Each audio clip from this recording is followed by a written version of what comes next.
নিরপরাধ মানুষকে হয়রানি না করা এবং প্রকৃত অপরাধীকে আইনের আওতায় নিয়ে আসতে আইন শৃঙ্খলা বাহিনীকে সর্বোচ্চ সতর্ক থাকতে বলেছেন স্বরাষ্ট্রমন্ত্রী সালাউদ্দিন আহমেদ। রোববার পুলিশ সপ্তাহ 2026 উপলক্ষে তিনি এই আহ্বান জানান। স্বরাষ্ট্রমন্ত্রী বলেন, প্রত্যেক পুলিশ সদস্যকে পেশাদারির আদর্শে উজ্জীবিত হয়ে মানুষের কাছে সেবা ও আস্থার প্রতীক হয়ে উঠতে হবে। ভুক্তভোগীকে তার প্রাপ্য আইনি সেবা পেতে সর্বোচ্চ সহযোগিতা করতে হবে। মন্ত্রী বলেন, প্রকৃত অপরাধীকে আইনের আওতায় নিয়ে আসতে হবে। কোনো নিরপরাধ মানুষ যেন হয়রানির শিকার না হয় সেই ব্যাপারে সর্বোচ্চ সতর্ক থাকতে হবে।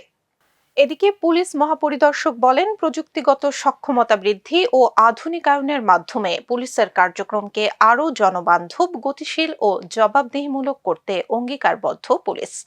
জনগণের পুলিশ হিসেবে তাদের পাশে থেকে আন্তরিকতা ও নিষ্ঠার সঙ্গে কাজ করতে চান বলেও জানান তিনি।